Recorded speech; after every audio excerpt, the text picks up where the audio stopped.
Good morning, YouTube. How is everyone out there today? Oop, I went too far on that.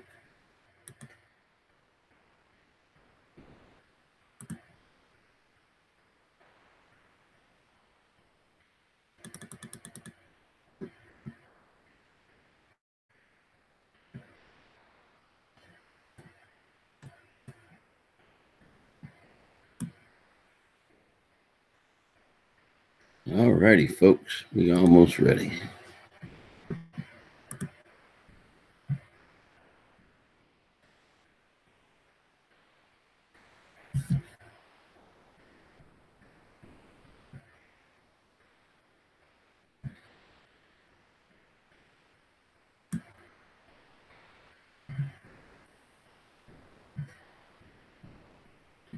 Good morning, Rodney Bell.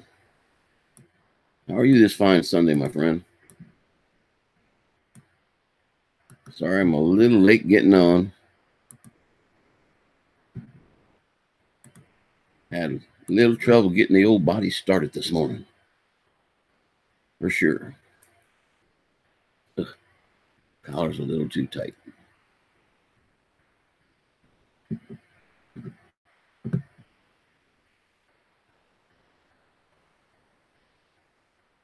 Not bad. Would you like to come on, Rodney? It's up to you. I know you're probably busy getting ready for church. Yeah, some reason it just didn't want to get out of bed this morning. It did not want to get up. I got to keep Henry away from that door.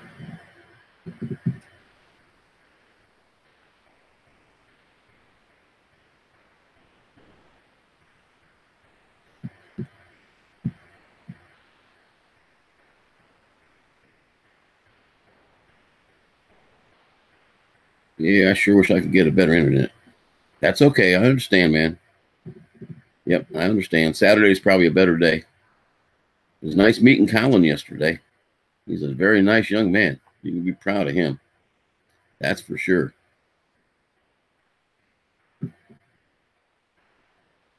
Mr. Manic, how are we doing?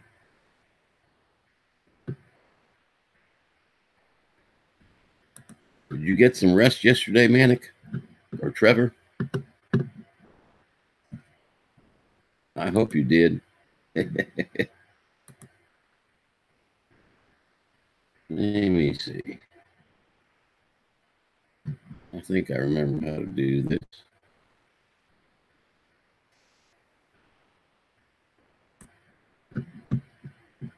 Eight hours. Woo!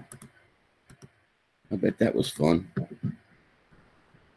You needed it, that's for sure, my friend. Yes, sirree.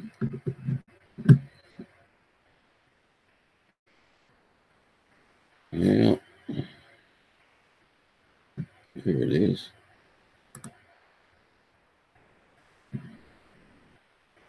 Okay.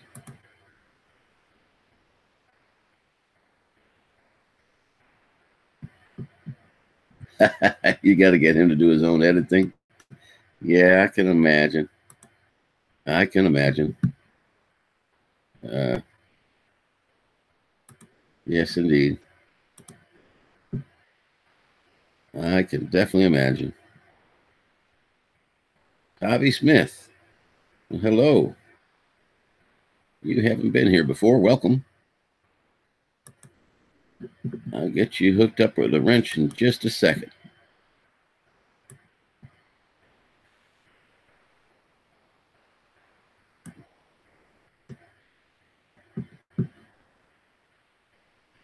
Trying to get a draft done here.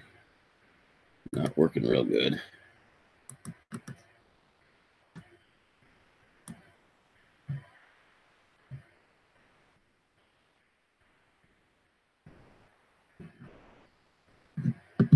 All righty.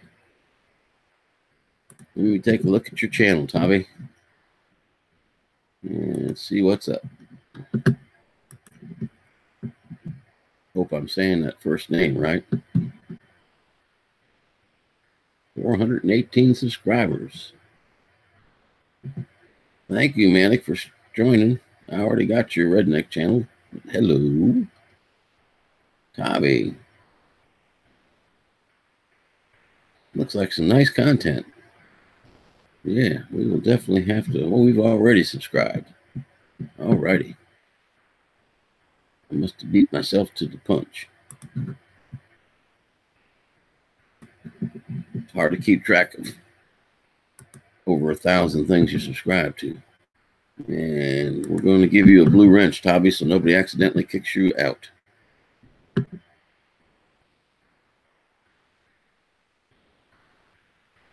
Hugh, good morning.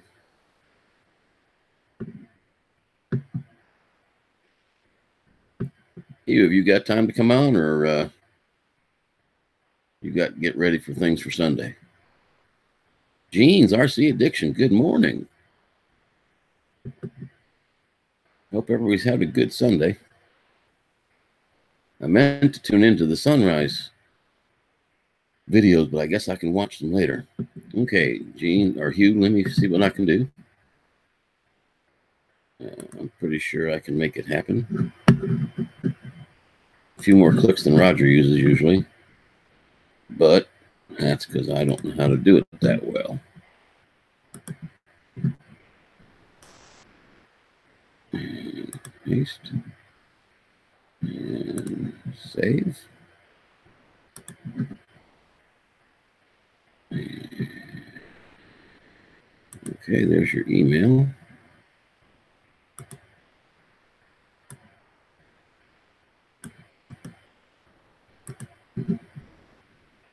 And draft.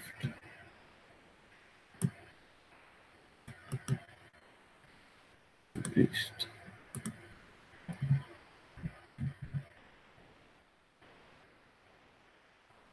Yeah, it was pretty good. A lot of misinformation being put out by certain people from New York, but that's okay. I'm not on the panel. I'm not going to sit there and try to type and argue with them. But they're entitled to their opinion, and that's all it is opinion.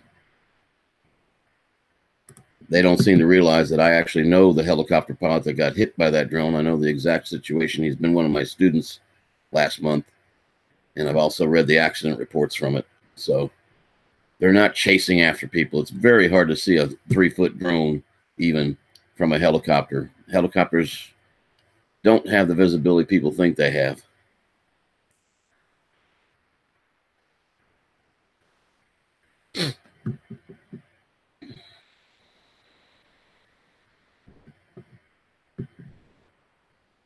Yeah, everybody check everybody out.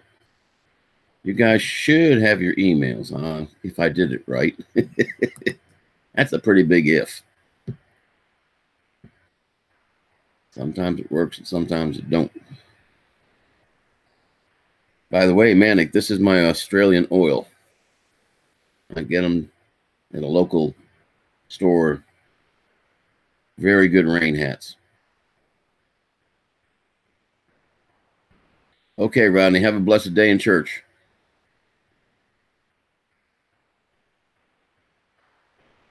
No, they aren't looking for drones, and where this drone hit that UH-60, there's no way the pilot saw it because it hit the side of it. He's not looking at the side door while he's out there flying around very much, and the window's not very big.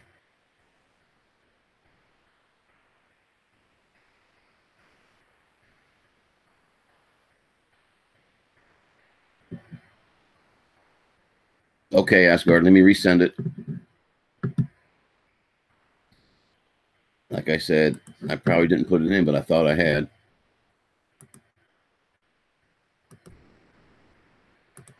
Maybe it wasn't in the...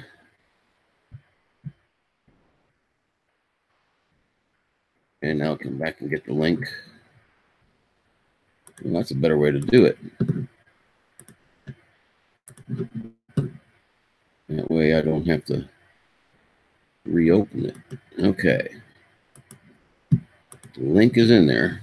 And it's on its way.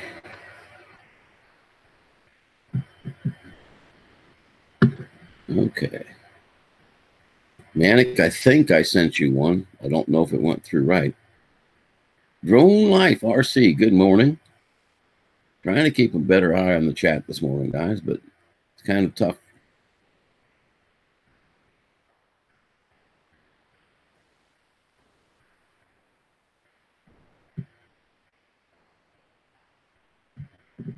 Any of you guys that would like to join the geriatrics discussion this morning, you're more than welcome to drop an email in the chat, and I'll see what I can do.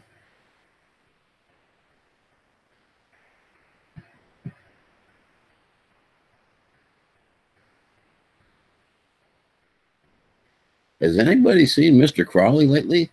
It's not like him to miss 2 days worth of I resemble stuff. that. There's my buddy. What's up? Good morning, you. Top of the morning to you, sir. Studio's a mess. I apologize for all the junk back there. I was digging through bags last night looking for stuff. You want to see mess? I'll turn the camera a little bit to my left. Or actually, I can turn it to the right too. I didn't realize how much of a mess a 3D printer makes. But you've got to like to join the geriatrics discussion this morning. Somebody's mic's on. Welcome to drop an email in the chat, and I'll see what I can do. Trevor, you beautiful bastard. How are you doing this morning? I'm good. Look at that beard. God, that's just a beautiful thing. I used to have it down to here. I'd like to have seen that, man. It was a beautiful beard too. There's my buddy. Somebody's got their speaker on. Is it me? Top of the morning to you, sir. And there's a lag and a half. Oh, big lag this morning, eh? Jump back there. I was digging through bags last night looking for stuff. You want to see mess? I'll turn the camera a little bit to my left. I don't think that's mine. Actually, I can turn it to the right too. I got mine muted. I just muted it. And I got my headphone in there. I think, yeah. You've got to like to join the geriatric session. Somebody's mic. I've got more lights if you need it. Is your speaker on, Manic? I think I've got the mic on. Look at that beard, God. That's just a beautiful thing. I better turn that down. I forgot all about that. It happens all the time, buddy. Trust me, I do it all the time. I know. If you hear the squeaky toy, I swear it's not me. It's the dog. It's the dog. Well, occasionally it might be me. Sometimes I just like to stress ball it, like, anyway. I had a squeaky toy. I had a squeaky toy for my Zigzag, my dog. And Zigzag. Yeah, her name's Zigzag. Every time she'd be licking the place where she shouldn't be. She'd be covered with her hair, so she wouldn't be able to see me. So I'd reach over and squeak the little pig, oink, oink, and she'd jump back like this, like that scared panda, and then she'd fall back on her back. Little poor girl. She hated that. That's funny. She hated it, so I chucked it in the bin for her. Yeah, Gene, well, it's so funny. Gene, I have a 1.5 MIPS I'm trying to work this on every day, so sometimes there's more lag than I like. Well, when my dog Muffin squeaks her toy, if Roxy's around, all of a sudden Roxy's head will pop up and she'll start looking around. Good times. Yes, we're talking about your Zigzag. She's looking around wondering who we're talking about. Let's see the Zigzag. Come on, I want to see her now. Bring this beautiful beast into the picture here. Can you see her? Yep. Oh, how pretty. She's just lying there.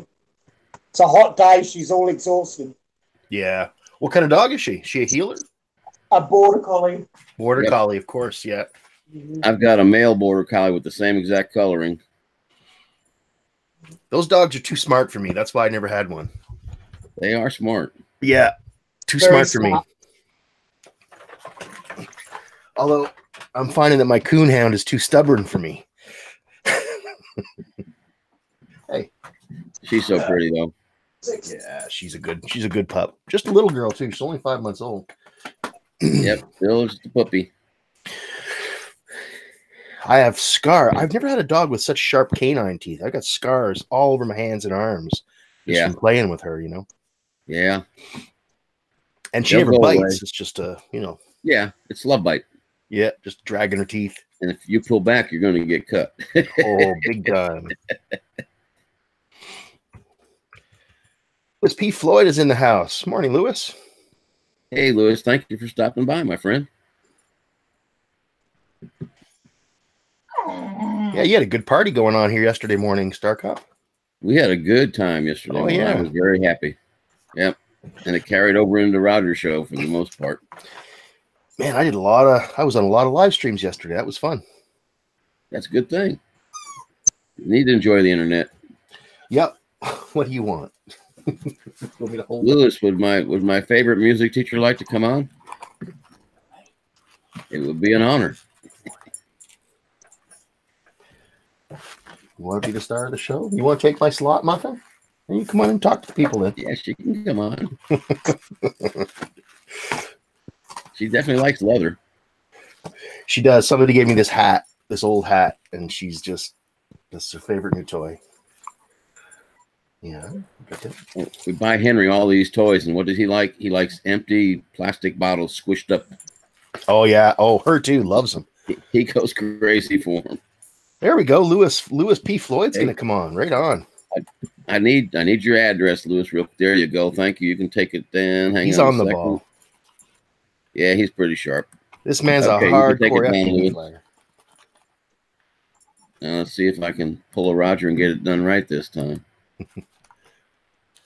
I still haven't mastered this whole live streaming thing. I tried a couple times, and it's been kind of a mixed bag of success for me. So with Hangouts, it's pretty easy. Yeah. Mel's the one that showed me some of the tricks that will help you work it out, even with a slow internet like I have. Yeah. That's my problem. I got slow internet out here in the country. We've got pretty bad connection. Hey, at least ways you're connected. Yeah. Because now that I'm on a lot of live streams, I've got to now have Skype. And now another one I've got to do is Zoom. Because there's another guy out there that's on, he popped into Canadian Drone Hub the other morning because I recommended him to do so. He's got the video call in show. Mm-hmm. This is Zoom. Good morning, Mel. How are you doing tonight? Or today, excuse me. I'm still not awake. Good morning, Mel. What's up? Yeah, it's nice to be able to talk to somebody in the chat without having to type, because I really am a terrible typist. I'm horrible. I hate typing. I'm slow and I make mistakes. I get frustrated. I want to type out something complicated, and I go, oh, damn it, and I just type out 2 words or something, you know? It's only so many times I can use the excuse that I'm manic or I'm a redneck to use the excuse about my bad typing. Yeah, I never learned to type. I was too interested in looking at certain parts of the female anatomy. Yeah, I never took typing either. I got pretty good at it at work. I actually excelled in English. I took typing. Did you? Oh, yeah. I see. I told them they could take that quick brown fox and put it where the sun doesn't shine. Yeah, quick brown fox. But, pain in the ass. And the funny thing is, her name was Leslie Moore. She was a year behind me in high school. Oh. And they both liked to ride horses and stuff, you know. And that's what I'm talking about. For a junior, she was very well endowed. But, good morning, John. There he is. The myth, the man, the legend. Yeah. Lewis P. Floyd is in the house. I'm a little wide-eyed today. Oh, good. I was super tired last night. Good morning, Lewis. How you going, Lewis? Good morning to Lewis. Hey, hey. What are you building now? Rebuilding now. I had my last video I put up. Luckily, I got the video in, and on the second pack, I'm flying, and then all of a sudden just goes. Yeah, that tends to happen. It wasn't a fail-safe or anything like that. I think a bit of water got into my contacts on the back end here. So I've got to reconformal coat stuff because it just completely went dead. And Lewis, then when I see what you started. Look, I'm buying electronic components now because of you, man. Yeah, you started this. See, it's a disease, guys. You're a bad influence, man. You want to see my soldering gun burn on my tip of my finger? I came up one time when I was first starting this. I had freaking burns all over my fingers. I was like, my wife was like, "What the hell are you doing down there?" I was like, I don't know, but I'm burning my hands. I was smoking again. I was kind of proud of myself the other day that I bought. I'll never do it again. I won't tell you who makes it, but don't buy multi-packs of filament for a 3D printer because there's a reason they're selling it cheap. But a piece broke off and got jammed or got stuck in the not in the print head, but the thing right before the print head that melts it. Man, I worked for an hour and a half trying to figure out how to disassemble that dang thing. Oh man, that's well, it takes a 7mm wrench. So the first thing I'm doing next time I go to Lowe's is I'm going to buy me a tiny little 7mm ratchet set. All I need is the 7mm. But took that off and then told it to load without the actual print head in there. Mm-hmm. And this big piece of filament comes flying out the bottom. I think I got it now. Jeez. Yeah, the hot end, Mel. You got it. The hot end. I actually don't own a soldering gun anymore. I need to buy one. I'll tell you, the two that I would suggest. Number one is this nice Weller setup. Let me see if you can see it. This guy right here. Yeah. You know, with the station and then the iron. That way you can crank the heat up because, believe it or not, what everybody says, oh, don't put a lot of heat on it. No. You don't leave a lot of heat on it. You use a lot of heat, but you don't just leave a lot of heat on it. Right. So you want to make sure that the soldering iron is cranked up so that you can just touch and go. And that's one of the best ones. And then the other one that I really highly recommend is the T100. It's a field.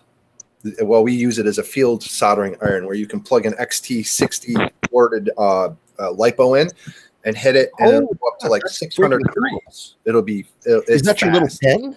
Yeah, that's a little pen I was using the other day. Yeah. No, they're you can find them on sale anywhere between like $50 as low as $50, and then they go up as high as like 200. But you can buy a whole like set of tips and all that with it too. Yeah. So somewhere in between wherever your price fits, but the TS100 is one of the best soldering irons out there. I want to add one of those all-in-one FPV camera transmitters to my Bolt B. Okay, yeah, that's a couple guys have done that. That's one of these little guys here. I got it all encased, but an all-in-one with the antenna on top of it. Yeah. And some have a DVR apparently too. No. No, not in the. No, the DVR usually is in the headset. In the headset, okay. Yeah, or whatever ground station that you're using, you can put a chip in there and you can get the DVR out of that. Yeah, Mel talks about tinning things up. I've been practicing that. Yeah. So what you do is, the parts that aren't soldered to right now, I have a couple of other ones that are tinned. You see the pads that are tinned, like up here. Yep. So you're just putting solder onto that, putting solder onto whatever wire or connector that you're going to do, and then you just set them on top of each other, put the iron on top, and it just melds right in. Yep. Yeah, I'm looking forward to adding lights. That's what I had in those pack because we're going to be allowed to do night flights in a few months here in Canada. So that's going to be fun, putting a whole bunch of lights on and getting up there and doing some neat photography and videography. Yeah. Did you see the one that I did with the neon lights in my backyard? No, I don't think so. Oh my God. I better check that out. I will. So I'm flying at night. I'm really pushing a lot of limits. I'm flying at night. It's like -6 degrees out. Ooh. It was a couple of weeks back or last week or the week ago, a couple of weeks ago when we had all that really, really cold weather. So yeah, I did that, and I had some cool LED rope. So I shoveled out a path in my yard, in my backyard, and had at it. Oh, you made a loop? Oh yeah. Like sick. I'll have to check that out. That sounds cool. And it's all neon lit, and it's at nighttime. So when I pop up way above the house, you can see the whole. It's cool. Nice. Yeah, I've got one video out there where I use the ones that come on the guards on the Mavic Air. Mm-hmm. And I bought a set of blue ones, and they're really bright at night. They're unbelievable how far away you can see them. Did you say props? I just kept it in the backyard, though. Drone Evolution, welcome. I gave you a moderator's badge. And Drones for God Glory, very much good morning to you. Mel, I sent you a link. I don't know if it works or if you got it or if you got time to come on, but I sent you an email. Pretty sure. I tried. Oh, Drones for God Glory had to go. Probably to church. That's where I'm headed. There he is. Another legend. Good morning, Mel. Yeah, exactly. You looking tired, Mel? Let me do mine. I would give $20 to the person that could show me the guy that beat the hell out of me all night. You're looking rough, buddy. Man. That would be one of the things that my mom would say. Boy, I had a rough night last night. Yes. But do you have a good story to go with it? Were there dancing girls? Was there a bar fight? I mean, come on now, entertain us here. That's why I said I'd give $20 to the guy that can tell me who done it, because make something up. Lost. That was one of them nights. It was so much fun. You forgot all about it. Oh God. Actually, Mel, I think most of us are still trying to figure out what happened with Brenda. What's that? We're all trying to figure out what happened with Brenda. What do you mean? Who's Brenda? The nice lady. Wasn't that the name of the lady you met online a couple of days ago? Well, I haven't met her, no, but both of you left at the same time? What's that? Oh. Both of you left the chat at the same time? We got a little digital romance going here. Okay. Could be. You never know. Well, unfortunately, it's one-sided. No, she's trying to do streams with OBS. Yeah. She's got good internet speed. She's got a decent computer.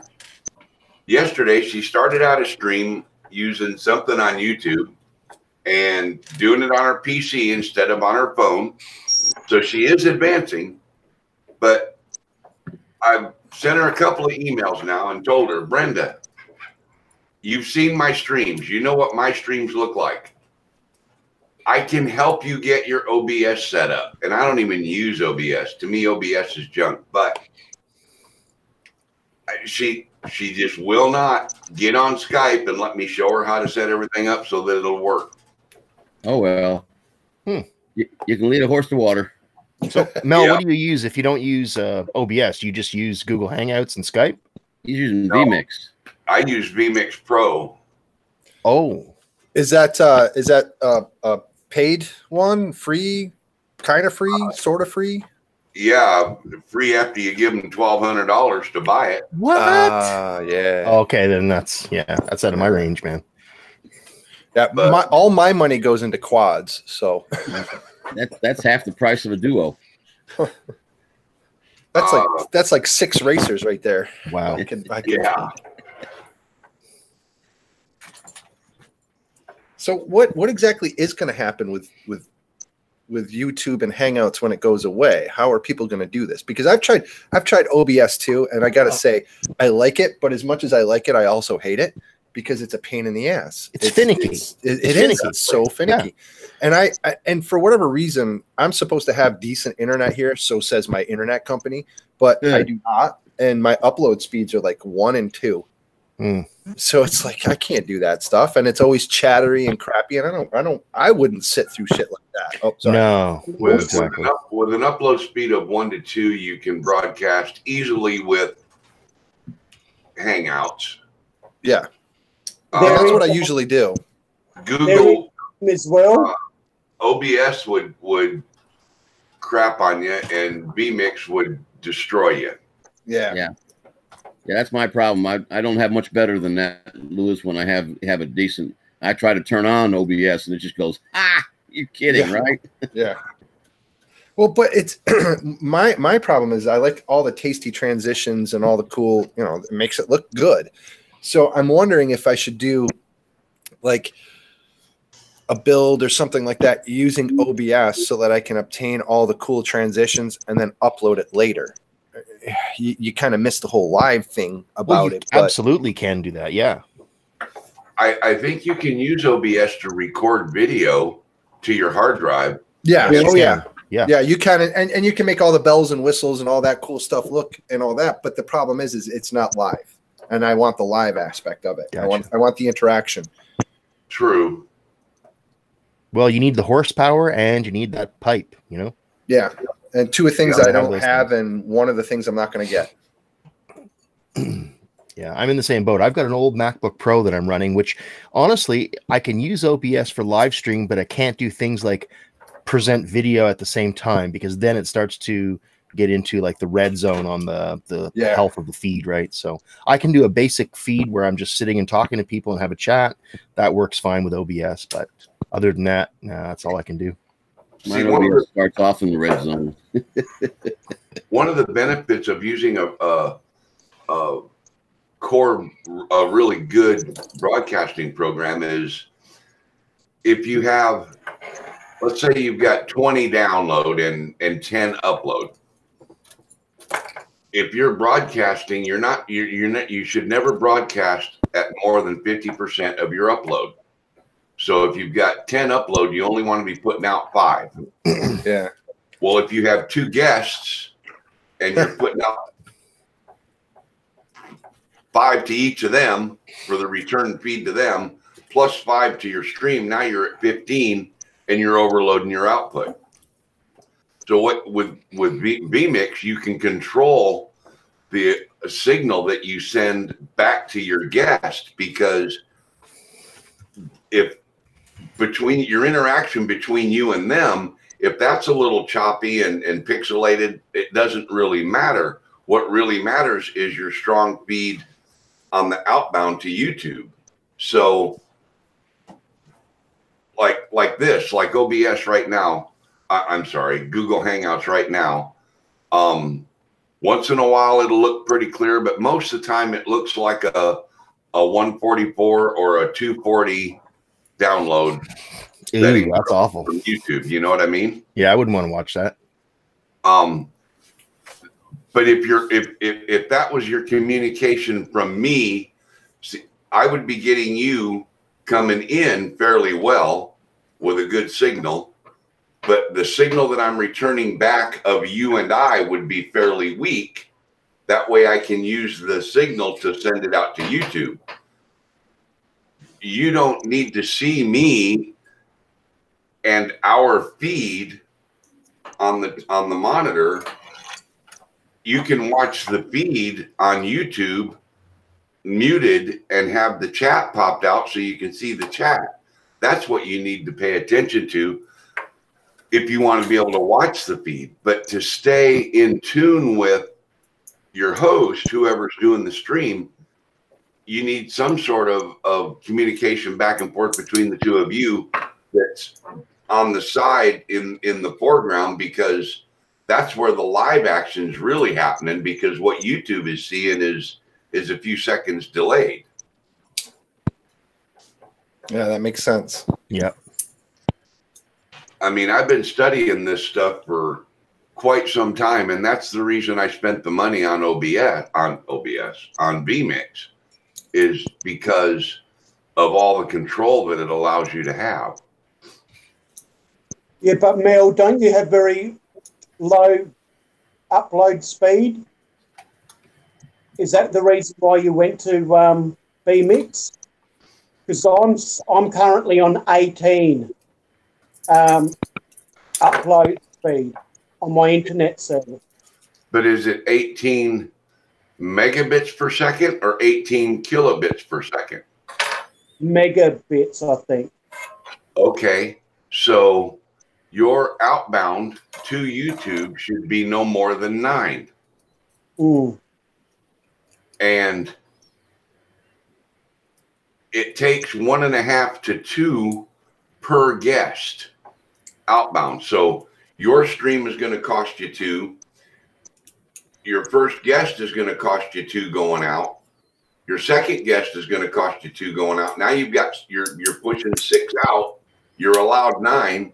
So you could actually bring in another guest, maybe a fifth one, and still be pushing out 9 or 10, maybe 11 with an 18. That gives you a lot of room for other things that happen communication-wise behind the scenes that you can't control. That way your stream will still run at, say, 720, which on YouTube, 720 is perfectly clear. That's that's HD, you know, at that rate. So it gives you everything you need that way. Isn't it very important depending on how much your processor is as well? Because isn't that what helps from funnel necking, where it actually speeds it up what's coming through? It can obtain that and keep it going. Okay. Ask the first part of the question is again. If I've got a i7 processor, right, that governs the speed of how your computer works, how fast it will operate, isn't it when you've got a high amount of upload speed coming through your internet, if you've got a very low processor, it bottlenecks and therefore it can't keep up? So if you've got a bigger one like an i7, it'll keep up. Isn't it important that you have to match it all up? Well, you need a good processor. Yes. You also need good RAM. Yes. And you need good RAM on the video as well. You need a good GPU as well as a good CPU. So as long as you have all three of those things in combination. Well, I'll have in the computer that I'm getting, I'll have 2 terabyte of RAM. I'll have 32 gigabyte of memory RAM of memory. I'll have 1070 memory card, graphics card, and I'll have an i7 processor. Okay, the video card, the 1070. How many gig of RAM is on that video card? That's one thing I can't answer. I think it's 4, which is plenty. The video card I'm running has 8 on it. Right. And I've got 32 gig on the motherboard. And I've got, I can't even remember what my processor is. It's a Tomahawk. The motherboard's a Tomahawk gaming motherboard. And I'd have to look to see what the processor is because I don't remember. But I just replaced I built this tower 12, 13 years ago. Okay. It was a good computer when I built it. It was push the button, let go of the button, Windows is loaded, you know. But over the years, of course, you get it bogged down by adding more software to it and the memory starts running more stuff and so on and so forth. The more processes you have going, you can overload. And what I'm trying to get at is you can overload a good machine if you have a whole lot of stuff running in the background. Yes. Like, I don't know if obviously you're running Windows. So if you run, say, Microsoft Office, and when you boot your computer up, Microsoft Office loads in the background as part of your startup, your computer startup. That program is extremely resource intensive. So you need to run.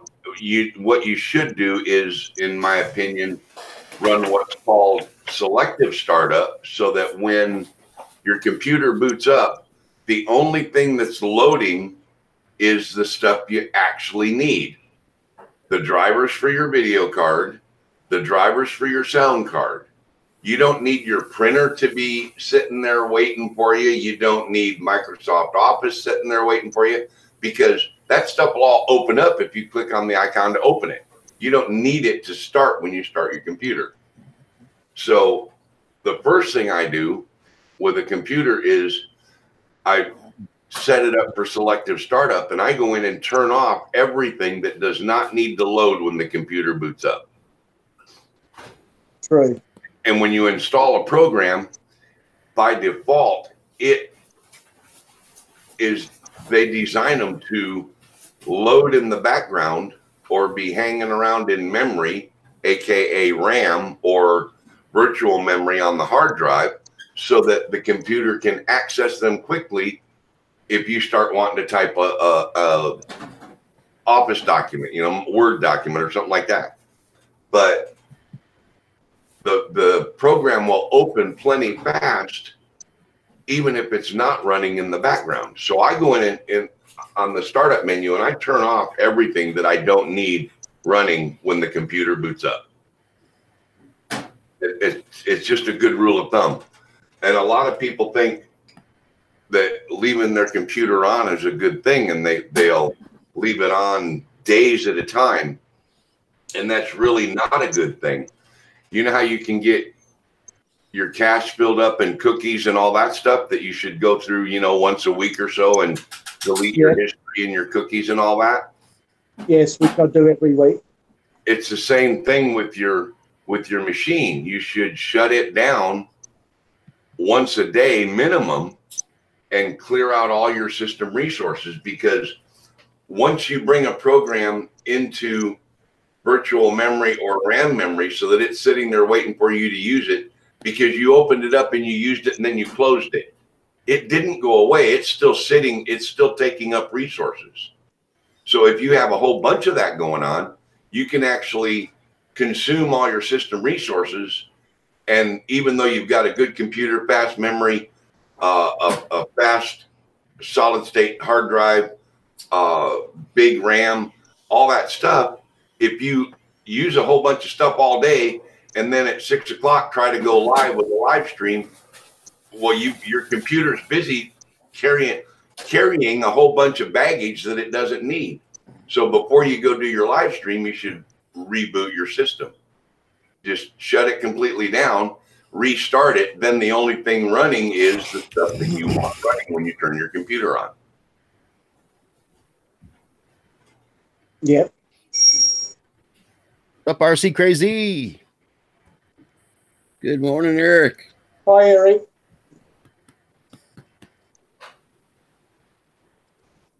Hey, good morning. Huh? Morning, Henry.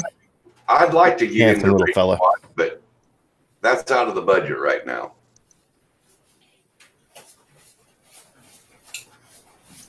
I bought myself a Parrot Mambo Mission coming on Tuesday. Very excited. All right. That was my big purchase of the week. I'll have to set up a little stack of cups to shoot. Will hitch and a new 3D printer. So, Lewis, did you bring enough for everybody? No, I didn't. I'm sorry. Okay. I'll be right back. I'm going to get some coffee. But it's out of one of my favorite places. Oh. And that's what you usually do. You still got that white stuff on the ground? Oh, God, yeah. Although when I was upstairs just a minute ago, I see sun. I see pretty clouds and blue sky. So I'm going to try and get this quad redone so I can go fly. Hopefully I can do it. Guess what I'm getting to do today? I start rehearsals for the next week and a half. Yay. Oh, so Lord. Yeah, I'm playing. This is my second time doing this show. Yeah, anybody hear of Guys and Dolls? It's old, like 40s musical. Yeah. So I get to play clarinet, bass clarinet, and bari saxophone tonight and the next week. Should be fun. Awesome. Believe it or not, I like clever, all that sort of music. Cabaret. What's that? I like all that. Well, I'm a music teacher, and I play shows, and those are among the shows: Guys and Dolls, Cabaret, The Music Man. Yeah. I've done Phantom of the Opera, stuff like that. Yeah, I like all that stuff. That's cool. I'm a mixed bag. Well, you kind of have to be when you're a musician, you know. If I had a nickel for every tune I didn't like, I'd be even richer now. That brings back a memory when I was in high school. Our senior class play was Annie, Get Your Gun. Yeah. And Annie's costume came in 2 pieces. And oh my God, the PTA went wild. Like, what's the big deal? She goes to the beach in a bikini. I mean, it's a two-piece cowgirl outfit. And they actually went out and got them a one-piece outfit. It's like, guys, come on. Yeah. Some of us are fixing to go lay down our lives for our country, and you can't let her wear a two-piece on stage. Give me a break. Yeah. People get messed up. It's just ridiculous. Priorities are weird. And you know what? It probably wasn't the fact that here's the sad part about it. It wasn't the fact that they were upset that a girl was showing her midriff. It was more than likely politics and a pissing match in some behind the scenes thing so that I can get my way. That's how education works. Yeah, probably was. Paul, I sent you an email. I don't know if you can come out or not, but I see you down there in the chat. My buddy Brownie Man. I just pulled the guts out of my quad. Poor thing. Look at all that craziness. I'm a mixed bag too. Unfortunately, most of it's brown.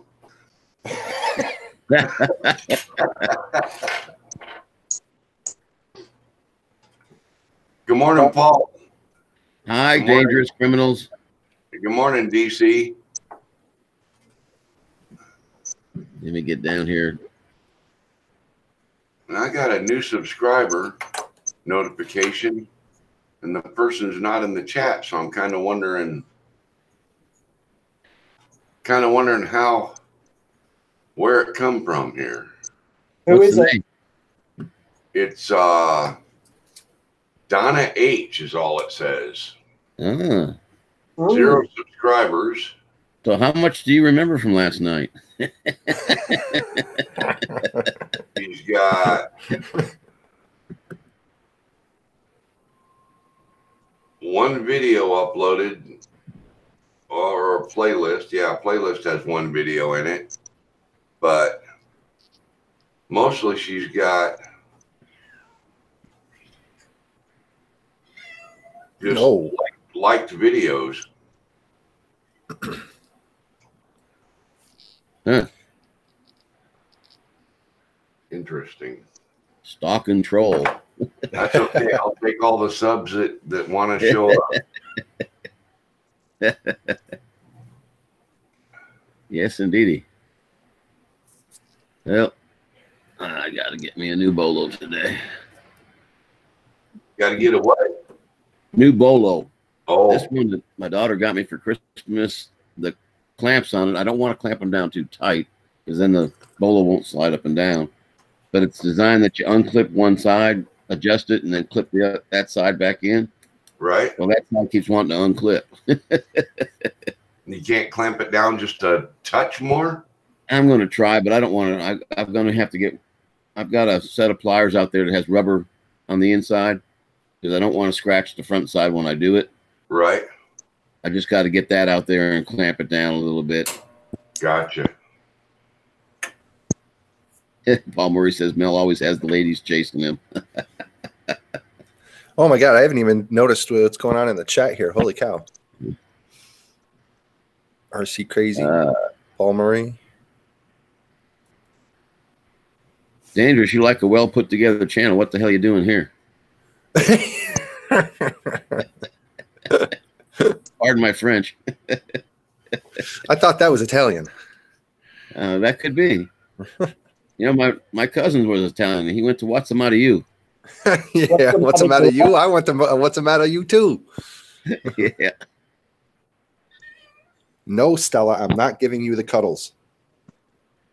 I have a cat begging for cuddles right now. I have a feeling maybe the link I sent Paul didn't work, or he didn't get it, or he's hunting brownies. Yeah, I think it's hunting brownies. Be very, very quiet. Like Kev Seven's hunting for Zimmer frames. You better tell you, be he's quiet. I'm glad I didn't give up on him the first time I tuned into his channel. Where did Asgard go here? I'll tell Ben this to his face, but when I tuned into his channel the first time, I thought I had gone to a revival meeting. And I kind of sat there and went, man, I don't need this. And then I saw him on a panel, and it's like, are you the same guy? Because he just totally different when he opens up. And he's really, really a nice guy. So I'm glad I didn't just abandon his channel because I didn't need to be preached at 6 o'clock in the morning. Who's that? Ben, Cab 7. Oh, he's very, very spiritual, very, thoughtful person. But the first time I tuned in, he was in one of his spiritual modes and, giving good advice to people and all that kind of stuff. Yeah. And I went, man, I don't need this. And then the next time I turned back in, I see this pregnant nun. Like, where'd this guy come from? He's really good. He really is. He's out there. I'm not extraordinarily religious or anything like that, but he does always have a very good positive message. And oh yes. Yeah, check in for a little while. I really liked, I don't know why, because I'm a nuthead, I guess. I like the one video he did where he just went on a walk in the wintertime, in the snow. And yes. And I haven't done that in like a couple of years. I've been just head in the sand for whatever reason. And man, I miss that. Just hearing the snow crackle and all that. And it was neat. It was a weird kind of neat because I don't feel like I'm one of those people that kind of get into the like, ooh, touchy feely, internet. Oh, his video was the best and it made me, but it was weird. It was like, yeah, I felt like I was standing there with them, listening to the snow and the birds and stuff like typical outside in the nature. And I don't know, it worked. Yep. I tell you, that's the only thing I miss about snow is going out on the wet snow days and taking a nice, long, cool, fresh air walk and hearing that. Yeah, you hear nothing but sound of nature. Yeah, it's just that crunch. Yeah. That's a wonderful thing. It is. That's a glorious sound. All you guys must live in the city. I'm actually a country kid from.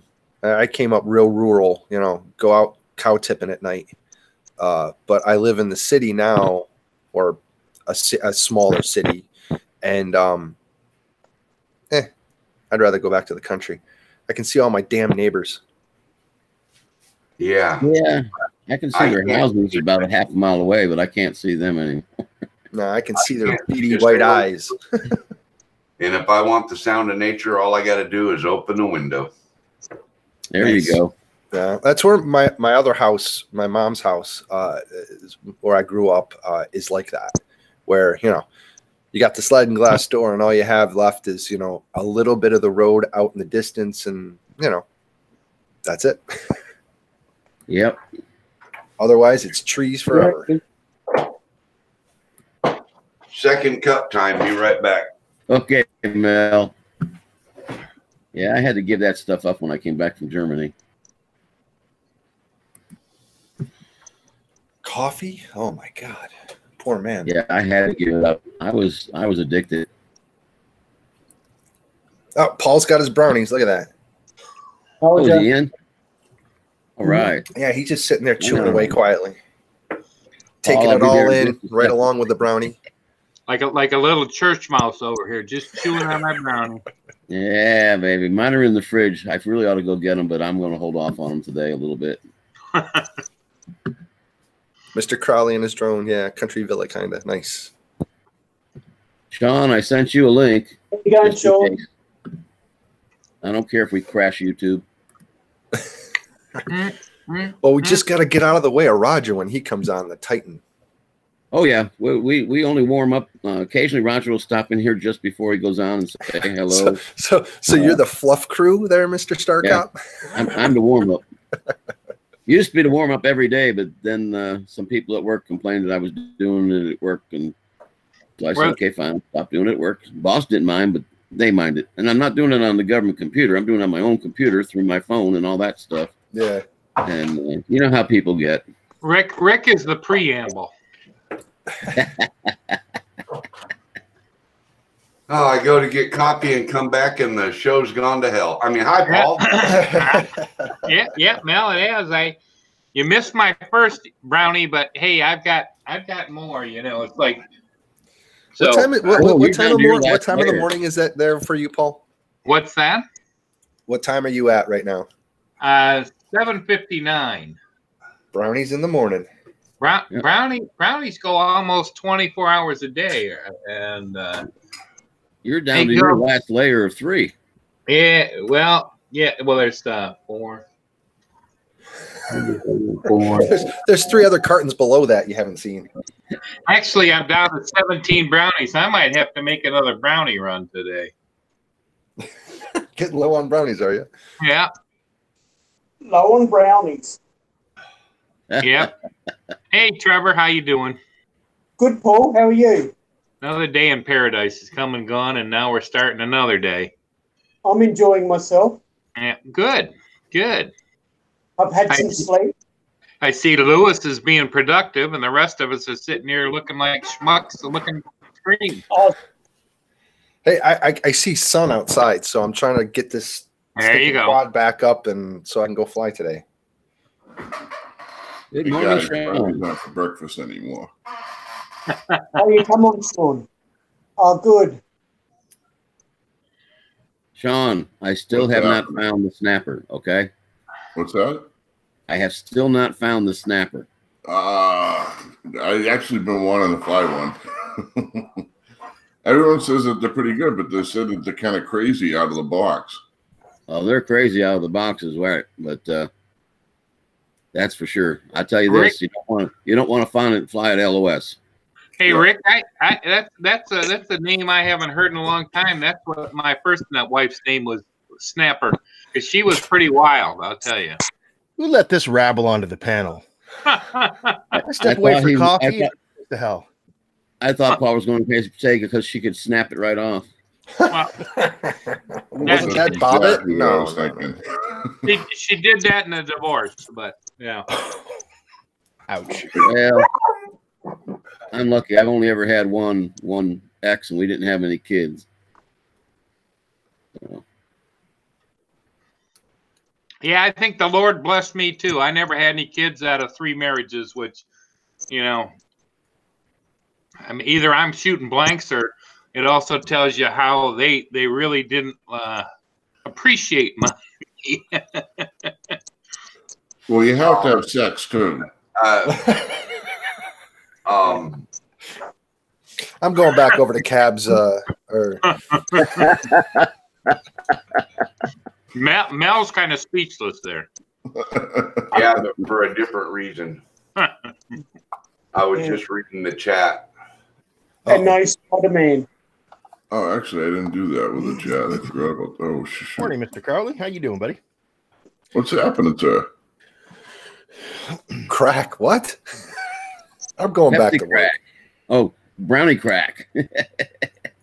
Brownie crack. Yeah, that's when I walked into the chat of I have to quit, and I'm like, quit crack. Just say no. Especially the plumber's crack. I mean, come on. Oh, God. Yeah, I have that problem. Oh, I'm saying. I know. How's Rory doing there, Sean? Let's see. He's behind me. It's hard to see. Hold on.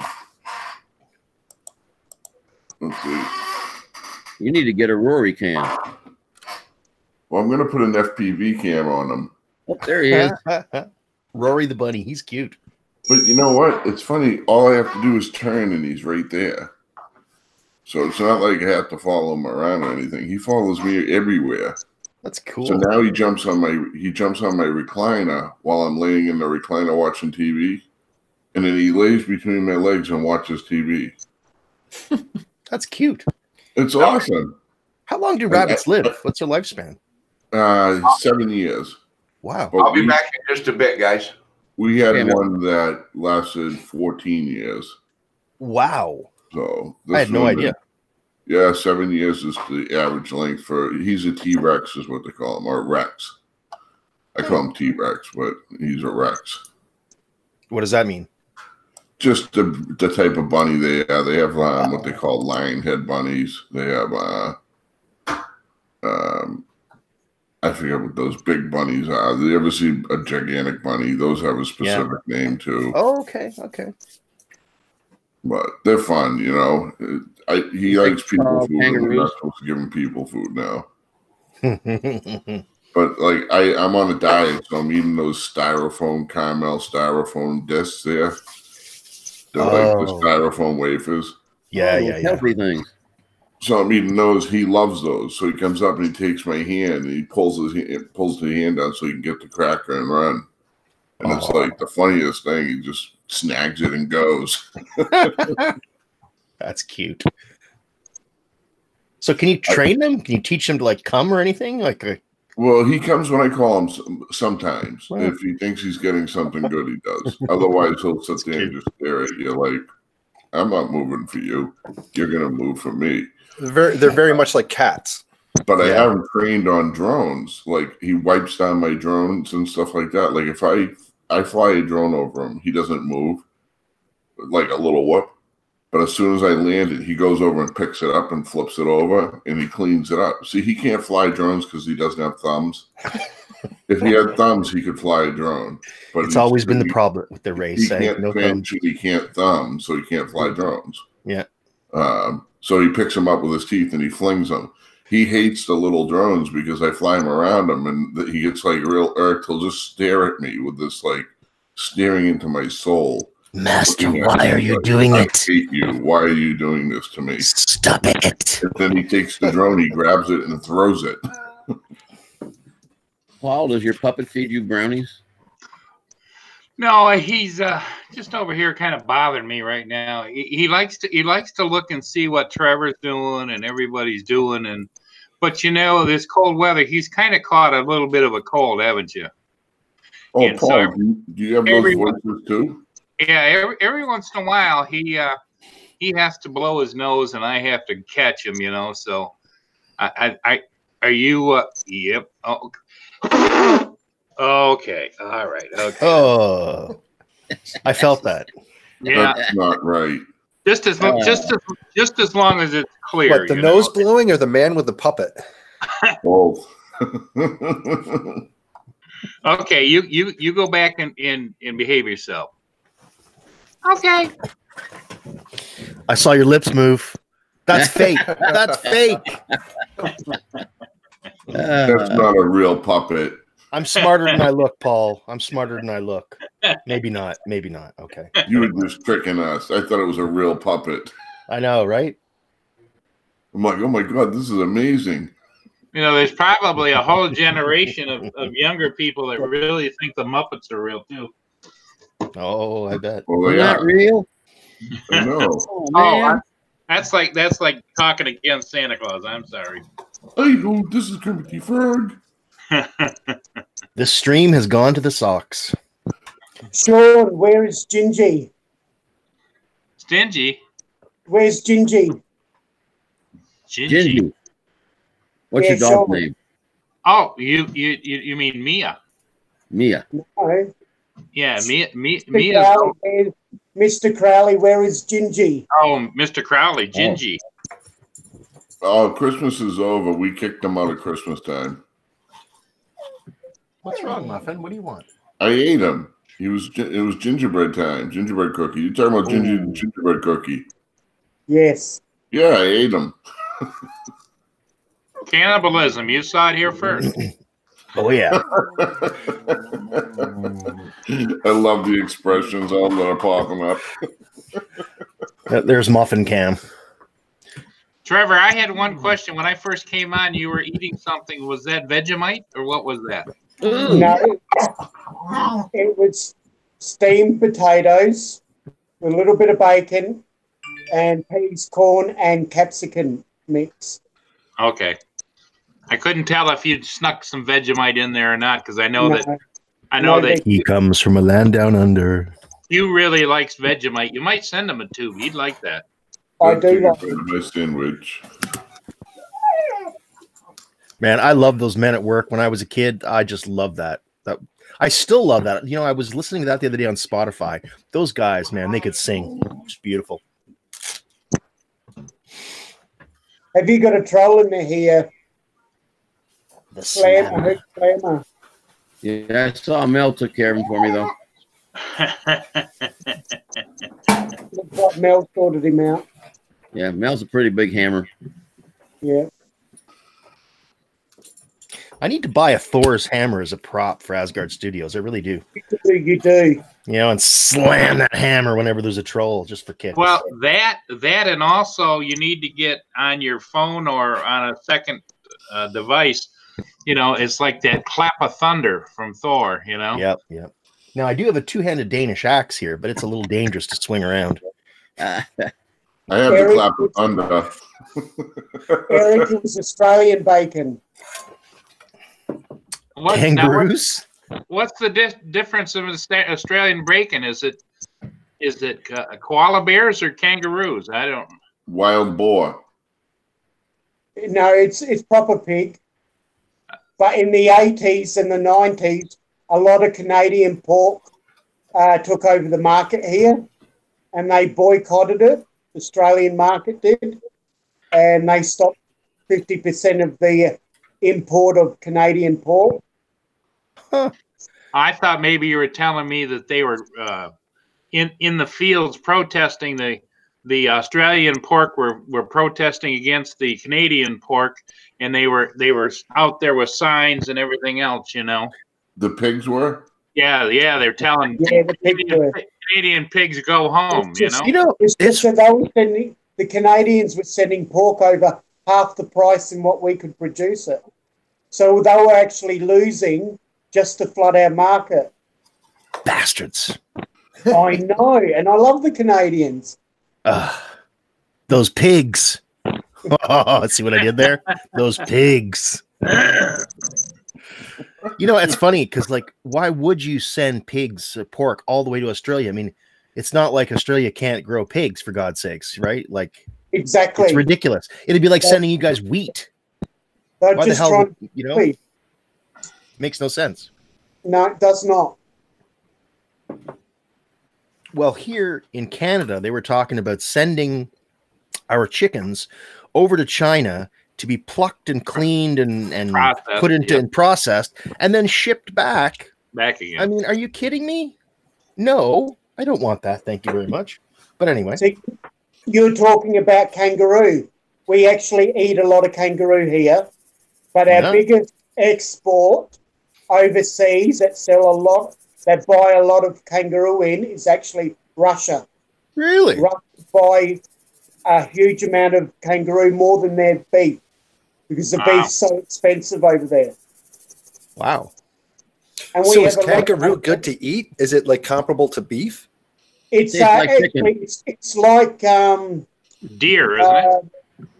deer. It's very lean and very, very, very, very soft. Not tough at all. Very tender. That's the word I wanted. Oh, nice. But Trevor, somebody told me it's got almost that gamey taste like deer does too. Yes, it does. Any wild meat does. Salty, but it's very red. You don't cook it for very much. It's almost the same texture as liver. Really, liver? You just killed it for me there. Oh, I like liver though. The same texture. No, it's very, very tender. That sounds good. But Lewis, it all depends on the cut you get. It goes from liver cut really fine, and then it gets actually stronger in texture as you go along, depending on the type of the joint or where it comes from. I have a vision, Trevor, of kangaroo leg on a spit would have to be huge when they turn that baby around. You know, a whole kangaroo leg. But the actual tail is a delicacy here, and the kangaroos here with their tail, the indigenous people here, the Aboriginal, it's a symbolic thing. They like eating the tail, and so a lot of the tails will go straight to the Aboriginal missions because they traditionally like the tail better than anything. Well, I would say probably 80% of most males like to eat tail anyway, don't they? Yeah. You know what's really good is baby seal when you tenderize them in front of their mothers. Oh, dude, that's so wrong. That's so wrong. Dude. It is so wrong. And my question is, guys, what does penguin taste like? Does taste like fish or does it taste like chicken? Chicken? Combination. It's a ficken. Lewis P. Floyd, Yeah, man. I'm just watching your. It sounds like this. Oh. And there's a little tear in front of the mother's eye. Oh, you're a cruel man. Oh my God.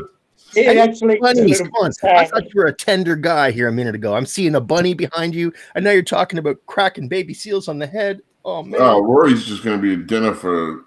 I was just going to say, what's he going to do to that poor bunny? That poor friggin' Like I was going to touch on that when the question was, how long does a rabbit live for? Yeah. And I'm thinking, as long as it takes Mr. Crowley to eat it.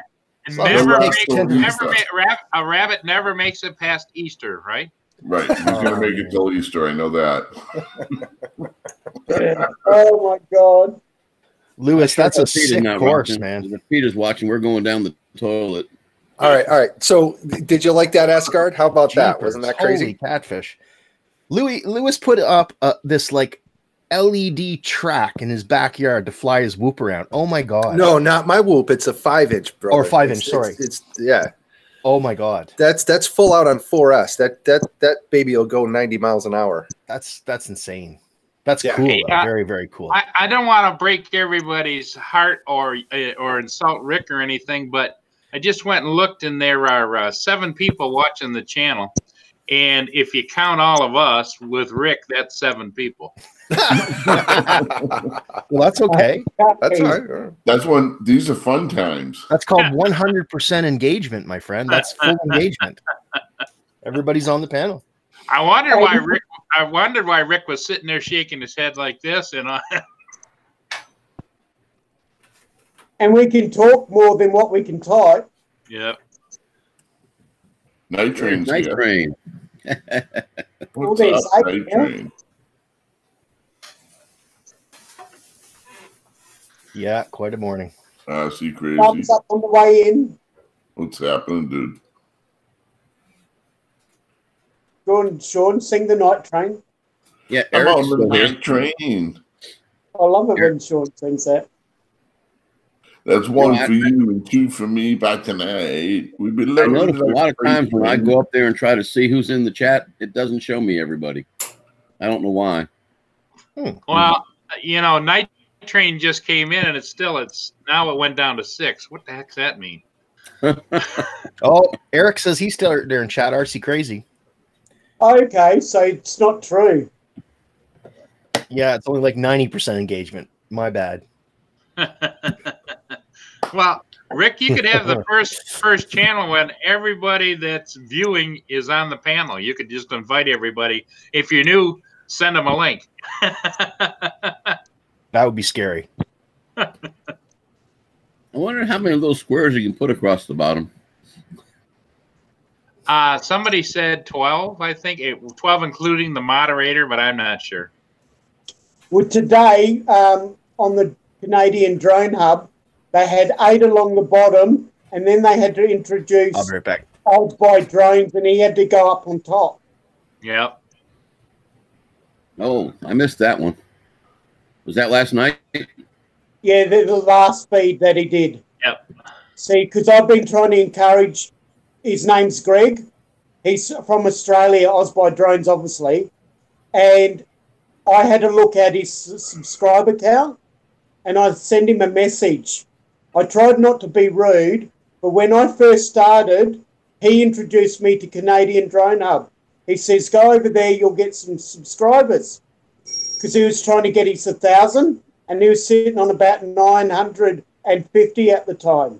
And I was only on 5, I think it was, 5 subscribers. Very fresh. Well, anyway, all of a sudden, I went back. I've been supporting him over the time, but that was the last time I ever seen him on Canadian Drone Hub. And so he didn't take his own advice. And I said to him, how come you only got 1,100 subscribers when you were only 950 when I first started, and now I've overshot you by 300, maybe 4? I said, obviously you're not supporting anyone. You've got to get out there, especially to drone people, if you want your channel to grow. So I actually told him that, but I said, you're obviously not visiting anyone. And because it's not like he's a big YouTuber. His fame is that he helped Ken Heron with his technical stuff. That's cool.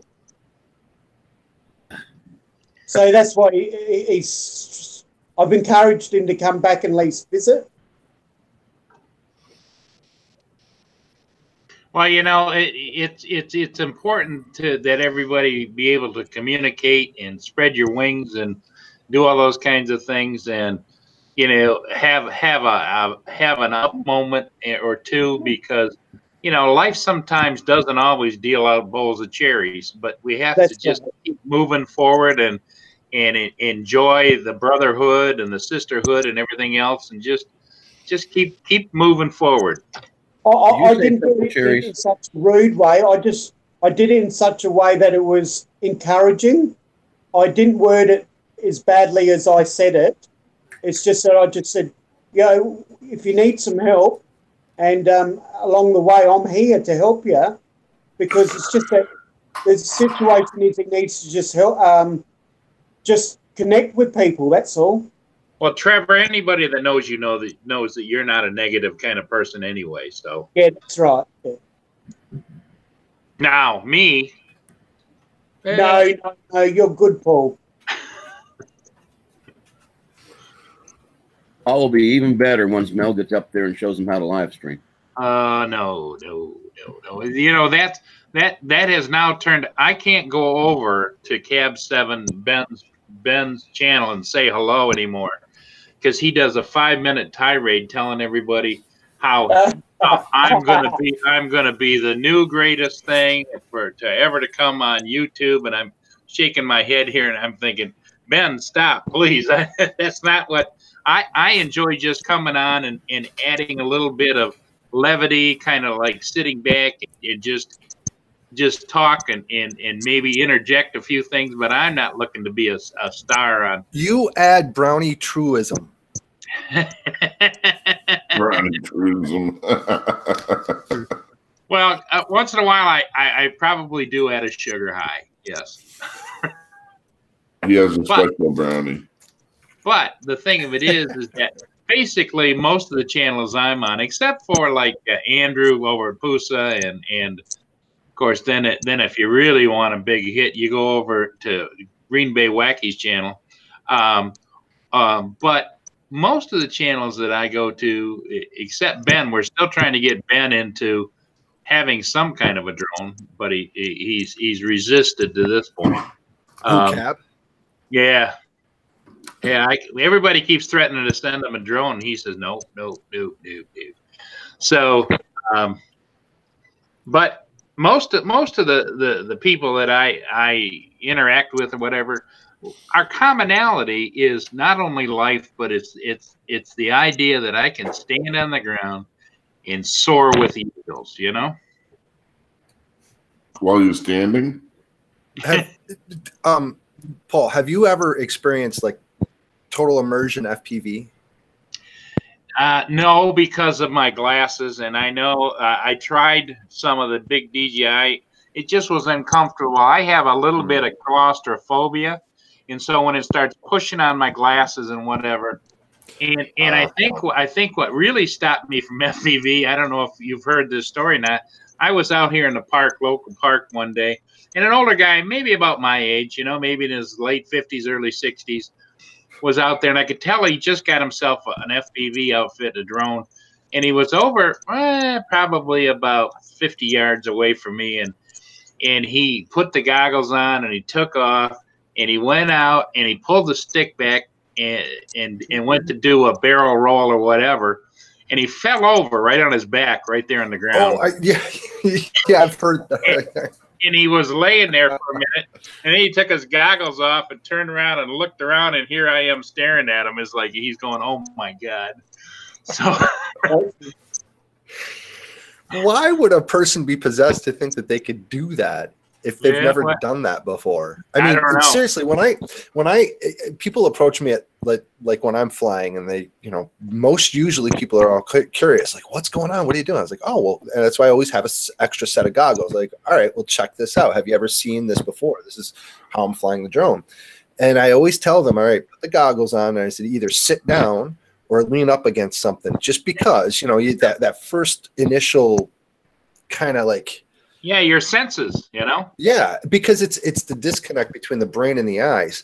And I don't know. I've come from when I was a kid. I've been into computers since I was like maybe 8 or so, back in the early 80s, and I have been a gamer for a long time. I've been in that virtual and augmented kind of reality kind of world where I can see and think, and this is just an extension of that. And to have the ability to just basically put your eyes on something else, send it to the moon, is freaking awesome. And yeah, I would imagine it would be. I know my friend Mel, who's just rejoined us. He has done FPV a little bit recently, and I'm waiting for him to get some Epsons, that have the heads-up display where you can still see through them. And my God, that was awesome. And I understand that kind of eliminates that total immersion that you don't get, that you guys like, but it still allows you to keep line of sight and all those kinds of things, but you still got the heads-up display in the middle of your glasses. Right. Yeah. What were they? Sky Zones, I think, back in the day. My buddy Zevi had a pair of Sky Zones, and it had a camera right in the middle of it. So that you could do that function where it would be augmented reality, where you'd be able to see everything. It would give you the video feed of what's actual happening, but then overlay a heads up display or an OSD for you as well. Sure. You know how you guys see the fighter jocks that take people for rides, trying to get them sick and all that kind of stuff? Yeah. Well, when I was flying the border in Germany, we had Arlos, which was basically an Air Force liaison officer that would call in attack aircraft for joint air attack teams and stuff. And they always wanted to ride in the front seat of a Cobra. So you give them a ride in the front seat. You say, hey, stick your head down in that telescopic unit there and take a look out in front. What they didn't realize was that in the back seat of the Cobra, I have what's called a pilot steering indicator. When the Cobra tries to engage with a tow missile, I have to know where the guy in the front's looking. So it has a little line on it that tells me exactly what side he's looking to. So he looks to the left. I start a slow turn to the right. Very slow. He looks back to the right. I start a slow turn to the left. And after about 3 or 4 times of that, he picks his head up and goes, I think I'm going to throw up. Not in my aircraft. Not in my aircraft. Well, you tell them to unzip their flight suit and go like this. Yep. 2 things will happen. It'll warm them up, and it'll keep your cockpit clean. Yep. Oh, God. Who says people don't have a sense of humor innate in them? That's cool, Mel. Mel's trying to use his vMix to output the Hangouts, he says, but it's reversed on him. Yeah, I was just looking at that. That's doing some dog and pony show right there. Here, hey, I'll Lewis, since I finally got you on live, I want to ask you, what's a good set of goggles for me to buy that's going to be kind of universal, that I'll be able to just kind of keep and use with a bunch of different FPV setups? Fat Shark's the way to go. They're de facto. If you get the way high end, the HDO rapid fire, that's going to give you like maybe $700 hurt to your wallet. Wow. But if you go down to the lower end to just like the Fat Shark Dominators, HDs or whatever, they're like between $150 and $200. Okay. And they're really good. But you do have to buy another module to stick into it. So the Dominators come with just the glasses, and then you buy a module to put into it. And that's another $20 or $30. You can get them used pretty reasonable. Nice set. If somebody's getting out of FPV. Yeah, somebody upset with the hobby and they've got practically new stuff. You should grab that up. I would imagine the old guy in the park sold his stuff pretty cheap right there in the spot. What? Oh, did he tried it? I heard, but what happened? He put the goggles on, took off, and he tried to do a loop or something, and he just fell over backwards on the ground. Oh my God. Well, do you ever notice everybody looks down when they have the goggles on? Yeah, there's really no reason to look down. Everybody, you see some people with their necks hunched down. It's like, I can't do that because I have rods and screws in there. The FPV lean. What's that? The FPV lean. Yeah, exactly. I've actually got myself trained pretty well where I can. Some people can fly standing up. Some people can't. Some people rather sit down. It doesn't bother me if I actually fly tiny whoops sitting down a lot because I'm always in my office chair or whatever, and I put the transmitter or the radio on my lap and fly like that. But when I fly FPV outside on the bigger rigs, I'm always outside standing up, and I try and keep my head up and so that I don't have an injury from keeping my head down. But then again, too, when it's cold out, like today, I might fly from inside of my car, so I'm sitting down again. So I've been able to transition quite well from standing to sitting to whatnot. Well, I've always thought that a great marketing thing that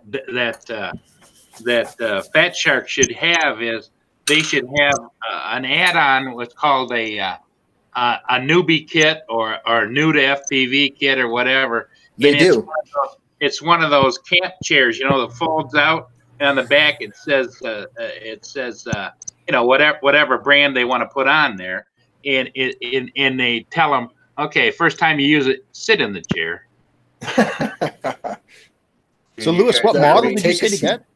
There's a lot of models on the Fat Shark website. Which one? Yeah. So basically, you would have to take a look at for yourself for two things. One, price. What do you really want to pay? Anything anything from the HD line and up is a good model. Like the HD Dominator version 2 and 3. Those I rock the version 2, and those are like 2 or 3 years old, and they're still great goggles. I did the same thing. Version 2, they're excellent. Yeah. Those are probably like the most middle of the road. That gives you the DVR on board where you can put in an SD card and it'll record the DVR footage that you're seeing.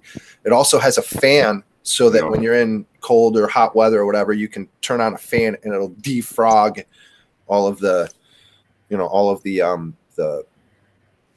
crystals or the lenses in there for you. Yeah, gotcha.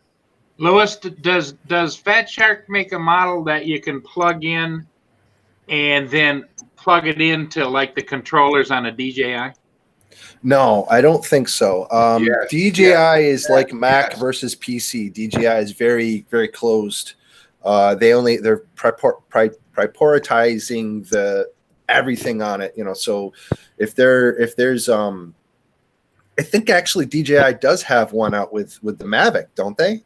Where there's a headset and but what Mel says that Fat Shark has one. Is that right, Mel? Yes, I have a set of Dominator V3s. They have not a micro HDMI, but a mini HDMI input on the bottom, right? Okay. Yep. Oh, a lot of the transmitters I see where you're going. Yep. Like my Phantom 4, I have the module that I have to put on the bottom that allows the HDMI output, but my Inspire already has it. I can plug the mini HDMI into the bottom of my transmitter on my Inspire, plug it into the Fat Sharks, and fly it. That would be the same for the Mavic 2s and the Enterprise, right? I haven't tried it with the Mavic 2, but I presume that if I use the USB adapter to HDMI, it may work. Let me ask you this: How is the latency? It won't record to the DVR when you're using the HDMI input. The DVR and the Fat Sharks only records from the module. How is the latency though? Can you actually fly it with the goggles down? It's real time. Is it outputting back to your goggles in HD? Yeah. And that's real time because that's a chicken pony show that all us FPVers want is real time HD, and we can't do that because of the latency issue. We can't fly fast and move things like we want to do because there's that millisecond or half a millisecond latency between the HD getting processed and feeding back to our faces. Because by the time we've seen the crash, we've already crashed. Yeah, gotcha. So that's why we use analog, and that's why the FPV looks like old school TV with snow going through it. Sure. Yeah. The only time I've done that with the Fat Sharks was with my Phantom 3 Standard. It had an HDMI, or I may have needed to use an adapter. I don't remember. But I ran the HDMI cable to the Fat Sharks and flew, and I noticed, I don't remember noticing any latency issue at all. But I'll tell you what I'll do. I'll test it with my Inspire. And yeah, I'm curious. Know. That would be neat because, I mean, I'm sure there's smarter brains than mine working on this, but I mean, HD for FPV would be spectacular, and they actually do have it, but it's like a huge setup. You know, you have to have several ground stations, and it's like a $2,000 or $3,000 investment just to get HD FPV, and it's not that great yet. You know, I mean, the latency is just very minimal. You can feel it. I'm told. I've never tried it, but you can feel the difference between an analog and an HD, and it's so slight. But you know, somebody who flies fast, that's gonna bother them, and the range isn't all there yet. So, Louis, the biggest problem, if that works, Louis, and Mel can find out. That would be almost revolutionary for HPV pilots, right?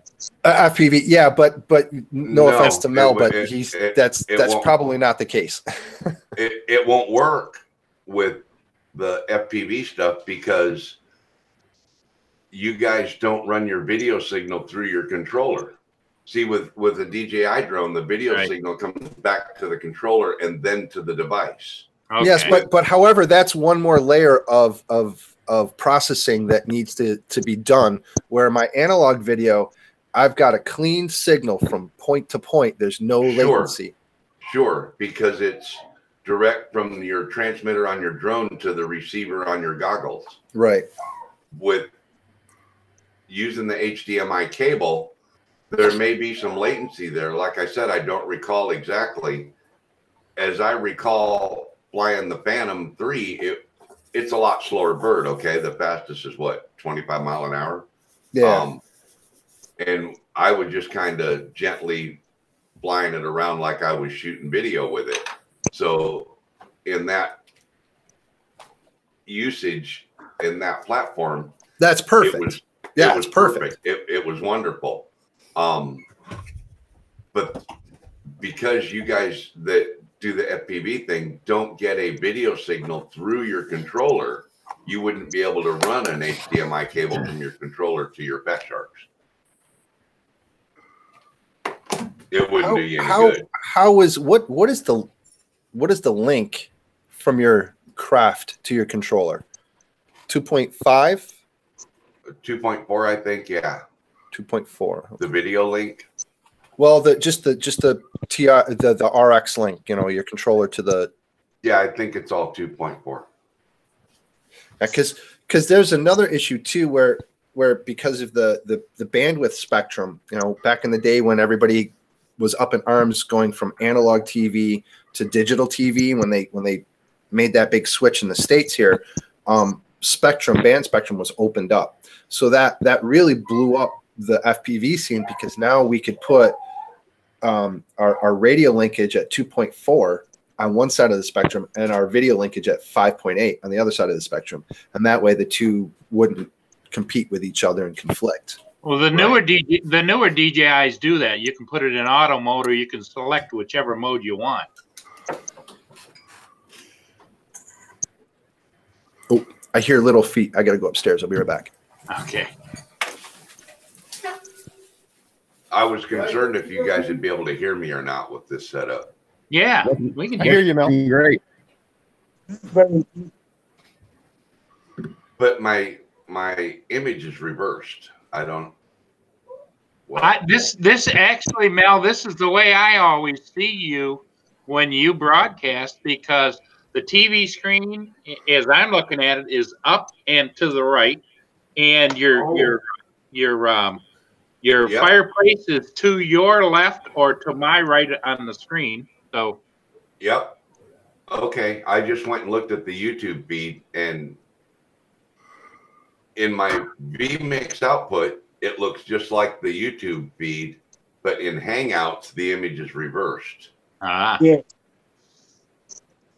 Which I thought was, and it's only reversed in my thumbnail, so I don't know what it's doing. I'd have to wait and see if I see. I never see myself go live on the Google. I don't see myself on that, on the big output.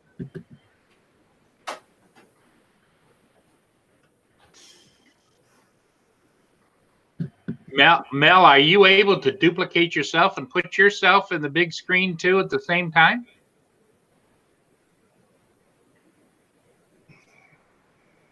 Well, let me show you.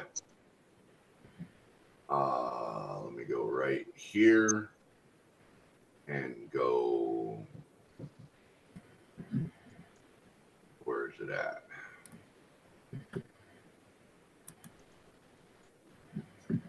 Camera 1. Guys, I'm just making a coffee. Okay. Hey, quick question for you guys about quadcopters. Is there a big difference between the SEMA X5 and the Hubsan, or not the Hubsan, sorry, the MJX Bugs 3? Anybody know? I don't know. Lewis stepped away. I don't know. Oh, there you go. You're kind of getting both of you there. That's input number 7. Now I can go over here to my list on number 7, and I can do all this. Wow, that's kind of weird. Do all this. Whoa. Move it up. There you go. I made it too big. Make it just a hair smaller. Bring it back over. Down a little bit. Back down a little bit. Yeah. There you go. And there's no latency either. No. No, it's all. But I've got a pretty fast machine right now too.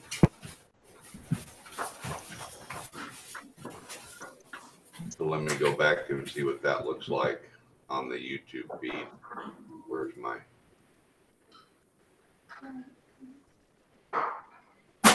That's definitely different.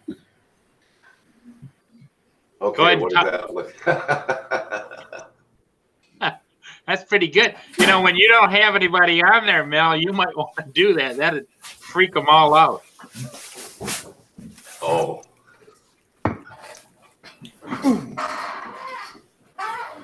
I can do all sorts of stuff with this. I can put my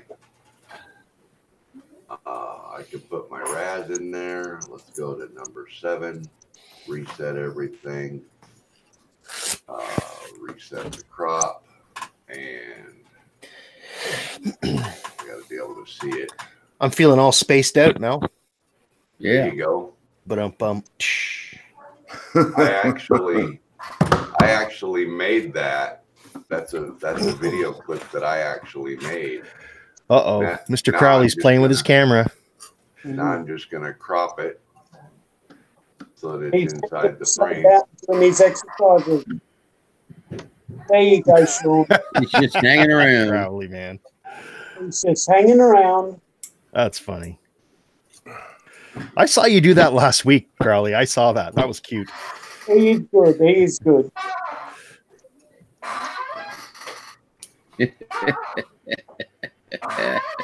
That's funny. That is really good, actually. Good morning, Oh Roger. my God. I just looked up at the wrong time. Holy crap. What's going on? What the hell morning, happened? What'd you do to Crowley, people? Roger's in the house. Hey, Roger. Apparently, we're hanging Mr. Crowley out to dry. I don't know if I can do that. I better not try. You fall on your face. You get a swing. Yeah, I'm gonna hurt myself. Never mind. Never mind. I'll be right back. Okay, When your man. mom asks you, if your friends jumped off a bridge, would you do it too? If Mr. Crowley hung upside down, would you do it too? Well, Yep. I tried. I tried. I want to be like Mr. Crowley. I couldn't do it. No, I use a rope around my throat. Muffin, do you want to be like Mr. Crowley, Muffin? I think Muffin says yes. Yes, Hey, this is a good muffin. Muffin wants to hang upside down too, right? This is a good muffin. You know what's real similar to a muffin? A brownie? A brownie. A brownie. You got the brownies too? Oh, look at this. Mmm. You hear that, Muffin? They're eating brownies. Brownies are good. I'm loyal to my muffin. What? You know what I like is those donuts with frosting filled. I'm on a diet because I have to lose weight. When my son passed away, I gained 120 pounds in 1 year. I just got huge. And so I just lost 13 pounds doing this diet, just watching what I'm eating, staying away from fatty foods and stuff. And I'm like the only person that can lose 13 pounds and no one notices. I'm like, oh my God, that's like the size of somebody's head. I'm in the same boat. So I'm trying to watch what I eat, trying to eat right, eat healthy. I eat a lot of cereal. I like Rice Krispies. I watch what I eat. What I eat a lot of is those styrofoam dips. I watch what I eat go right into my mouth. Yep. Just like that. Every day. I got there before you did, Asgard. I got there before I you know. did. I tried, man. I tried. You're on the ball, you were man. too slow, bro. He got you, man. I know. I know. I know I watch what I eat because I'm on a seafood diet. You see it, I got to eat it. Food, Exactly. I eat it. Huh? Diet. That's just die with a T. That's all it is. Hugh, Yes, were you sir. the one who wants to know what a blue Nessie was? Yes, but it was a drone that I was asking about, not a not a okay. microphone. Somebody Oh. said they had a Blue Yeti microphone, but I was talking about a drone that somebody had hanging on a wall. But there is a blue Nessie mic as well. Okay, Yeah, that's what I've got. gotcha. You guys know what a brownout is? Is that when you eat so many brownies you pass out? No, you don't want to know. Okay, never mind. I'm not even going to ask. Oh, I shouldn't have said that. All right, let's be serious now. Okay. Straight face. Be serious face, right? How about those bears, eh? What's Hey, up? what do you think of those bears? Yeah, man. Those aren't pillows. We got drop bears in Australia. That's what she said. Ooh. Oh, Ooh. Ba-dum-bum. Now I've got to try one more experiment. I'll be right back. Okay, Richard and Janet, good morning. How you doing down there in Orlando? How you going, Richard? Hope everything's well down there. And Horses Shop is one of my moderators on my channel, Rick. So Yeah, I gave them a wrench a little while ago. I subscribed to them, I think, a couple days ago. yeah, Maybe a couple weeks ago. I very don't know. good sport they are. They do woodworking and all sorts of things Ooh. as well. You know, I really wanted to do other things on my channel, like I collect knives and I like bushcraft and all that stuff, but I keep watching those YouTube creator channels where they say you've got to really hone in and, you know, be very specific on your content. So It doesn't really matter. yeah. Whatever goes. I think. want. Yeah, I know, but when you start growing, like for example, now I'm into drones, obviously, and I've grown my audience to over 500, and most of those people are into drones, right? They follow me because they like my drone stuff. So what if I start doing bushcraft and you know, folding knife stuff? Are those people going to like run away? I wonder. As long as it's not 100% of the channel, I'm sure it wouldn't be. Yeah. Problem. I If agree it's with only you. like say once a week you do a thing on knives, you know what I mean? Yeah, that's a good idea. Like, I'm gonna hey guys, check out my stiletto. I got a new, or say you get a new item added to your collection. Just add that in as part of the conversation. And then kind of steer it that way for a little bit and then steer it back. Because, I mean, when I started, I wanted the swap shop. I really did. I wanted people swapping and trading. Yeah, and right. It didn't go that way for me. Yeah. It only a few people did some deals. There was some side deals done and stuff like that. Yeah. It really wasn't going that way. And it just became more of a general talk about drones, droning type of things.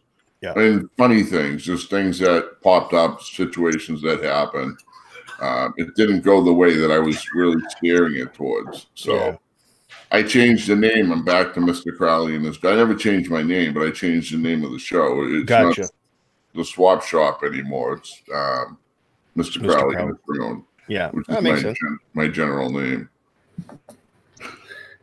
But I wanted to do the swap shop so bad because I thought it'd be pretty cool to get on. And some people did. Some people got a couple of good deals, you know. But it's just I wish it blew into something a lot bigger than that. What was the premise, Mr. Crowley? I missed it. That you would just well, be like when a I swap originally meet? started my show, I was just doing videos, and then I decided to do a swap shop. So I wanted people to come on and list items that they had that they wanted to buy, sell, or trade. Kind of like a Craigslist for drones on live. You know what I mean? Oh, that's that. And that didn't really, pardon the pun, take off. No, it kept going different routes to different things and different people's builds, and I kind of let it go a different direction because it's what was being driven at that time. You know, I wasn't forcing it or trying to stay 100% on swapping, but I stayed on drones and things like that typically. And it just ended up becoming a hangout. And, you know, now I just get on there. It's like I show what drone I got, if I got a new one. Like I just got a new drone. Somebody actually sent me a drone for free. That's cool. It was a surprise. And I was like, wow. And then I made the show that day about that. You know what I mean? Yeah. It was like, it was really cool. I bound it up to my Tranus, and everything works fine on it, and it's never been flown. I'm like, wow. It amazes me that there are so many people that, well, obviously there's a lot of people in the world, but it's funny how there are waves. It seems to me that people come in and out of drone understanding, I guess, because I've been with doing drones for like 2 years now, and I've kind of seen it kind of peak, plateau, peak again, and plateau a little bit again. And it's always around how do we drive the content? What kind of content is being created for people to be interested in? A lot of people started out with the flight videos. You know, the first things were just, you know, straight up flights and a little bit of music cut to it and so on and so forth. But then it evolved into vlogs because then people kind of either wanted to, or a couple of the top people started to talk to the cameras before or after or during their flight. And it's just neat to see how it's evolved into what it has become today, where it's a full-on kind of like vlog and show, at least for me to tune into, like, you know, a Mr. Steele video or a Konasti video or Ladrib or any of the top guys like that. And it's interesting because even they're smaller guys like Zorro or Bot Grinder that have, you know, lower subscribers have gone that route, and how it emulates down the line and how it all kind of trickles down is also fascinating to me too. So I'm just curious that, Mr. Crowley, going back to what you were doing, is I'm wondering, are there any other things like that your idea in existence on YouTube have you found? Like, is there a live swap meet somewhere that does drones? There's actually not, Louis. And that was one of the things how I thought it would take off. But yeah, also understand too is I'm a noob at the racing drones. Yeah, I've had limited flying experience. I can fly a drone, but like I'm not. My confidence level is low right now. I can't do too many stunts. I can roll it, and that's about it. You know. Yeah, but that wasn't your main goal though, man. Right. Right. It was to have that connection of swapping. So really, you don't need to know anything about drones. Your clientele and your people need to know about more of more people asking questions, because I had a lot of people come on that had a lot of experience. Right. And Yeah, like, and people would start getting into more of flying. What did you fly? How'd you fly? Everybody wanted to see videos, that type of thing. Versus, so you're saying and it was like pulling teeth to get somebody to say, "Oh, by the way, I have 6 drones here for sale." Right. Yeah. So that the yeah. content was driven by people wanting more help. Well, kind of like what happens to Roger. You know, people come on and say, "Hey, how do you do this?" And Roger or Kim or somebody in the chat will say, "Oh, that guy knows how to do that. Talk to him or her or whatever."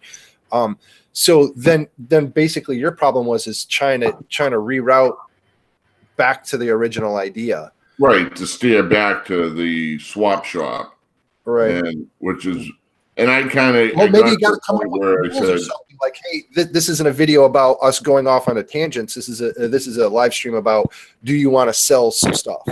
Do you want to talk about the equipment that is online right now that we can deal with, and Buddy A can hang up and hook up with Buddy B because they want the same drone, and we can, you know. So that's how you would have to drive it. But the question is how do you do that? How do you get people to kind of pigeonhole back? Right, because really, what you're looking at people that want to buy stuff and people that want to sell stuff. Are you two types of characters that you're looking at mainly, and then somebody just to watch for, you know, you got to have some type of entertainment or some type of ability to hold people's attention. You can't just sit there and wait for something to happen, you know. Right. So I don't know how Roger does it. For me, I wanted to do it, but I didn't want to take it seriously. I didn't want to make it a career, because I have things that I have to do. Like, I was doing a morning show and an afternoon show for 2 hours plus on each one. So I was putting almost 5 hours to 5.5 hours a day just into being on the show. And for me to do that I have a lot of doctor's appointments, different things that I have to go to on a weekly basis. And it was becoming impossible for me to do that. You know, it was interfering with a lot of things. Well, and, a lot of people think that, oh, geez, you know, YouTube, I'll make a few videos and make a bunch of money. That's a job. Just being on 5.5 hours a day, and then to think of the content for every day that you want to push, and to pull the information from what people have for sale potentially. Right. Like, I would ask, I'd be like, what do you guys have for sale? Anybody have something sitting on the shelf that they want to get rid of? Or do you want to trade? Or do you just want to give it away? Is it something that you want to help another person that needs it? You know what I mean? Like, I've had people give me pots that I've needed. And it's like, I wish the show took off that way and was like but it's hard to keep. That's why I say, like, Craigslist. Think of when you go on Craigslist. It's usually when you're looking for something or looking to sell something. Normally, you don't go on just to check out the content of Craigslist. Right. You know what I mean? It's kind of like that. So I had to have some other content with it. And that's more that kind of took off to, is more of what you have for a drone, how you fly, do you do videos, what? Just different conversations throughout each day. And I had to cut it down to one time a day being on the show. So I really enjoy doing it because I met so many different people now. Yeah, it's amazing how many different people are in and around, and then, you know, you come across them because like this whole thing, right? None of this would exist potentially without the Canadian Drone Hub, and that's what I'm most interested in, is how things socially in this whole new venture of drones is getting pushed around and created, because the content that we create will also drive the technology that gets created. You know, us knuckleheads sitting around bitching about this or that could get picked up or get traction about, oh, these guys want to run a drone that has this on it. Maybe I should create one. You know, exactly. So 2,000 people ain't much, but 2,000 people talking about something is, because, you know, it just kind of permeates, you know, out. And if that's the sort of traction that gets started, especially in a community that is so rabid like we are, meaning we're all watching other people's videos of drones. I'm watching Mr. Crowley's. Mr. Crowley's watching me. I'm watching Asgard. And we're seeing all of this stuff. So just by that, we have our own incubator that if somebody puts a seed in, that ripple is going to take effect, and it'll show up on other people's content. Just like the big FPV guys, how that first video started, and then the vlogging started, and this started, and then doing this start, and then a whole culture becomes created around Take care, that. Paul. Guys, we're going to have to start wrapping it up. Before I go, though, I want to talk about Hugh. You were talking about what your channel has. I was mainly drone guy when I started, but I haven't flown drones for this entire winter. And I morphed over into trains, and I morphed over into 3D printing. And I did those two things. I almost doubled in subscribers. So I've got a big mix of different people. Oh, wow. But so that's cool. You were mentioning collecting knives. I don't really collect knives, but I needed a staghorn Bowie knife for a show that I go to every year. We go in costume, in Western costume, and I was trying to emulate a certain character. So I picked this one up. Oh, very nice. Look at that. Look at that working on that blade. Oh, awesome. But and it wasn't all that bad. It was like 120 or something like that. That's a good looking blade. But it's a sword. It's not a knife. Anyway, guys, thanks so much for being on the panel. I've really enjoyed it. Mel, I heard some of the applause. I didn't hear everything, so I don't know if it's working or not. Bye, everybody. All right, guys, we'll see you later. You guys have a blessed Sunday, and we'll see you around on the hub. Take care. God bless. StarCop out. See you guys. Bye. We'll see you later, guys. I'm just going to try this one more time. Did it come through that time? No, Mel. It came through one time. Yeah, I have to. In order to make it come through, I have to go out. Yeah, now we lost your voice. There you go. That might work. Yeah, I have to change the output settings in Google Hangouts, and it cuts my mic off to play the external audio, but okay. Okay. Well, anyway, guys, thanks a lot for coming by. I really do appreciate it. And on here, we'll see you next Saturday, but we'll see you at the hub here in a little bit. Thank you, Rick. You bet. Take care. Have a brownie, Paul. Take care, Trevor.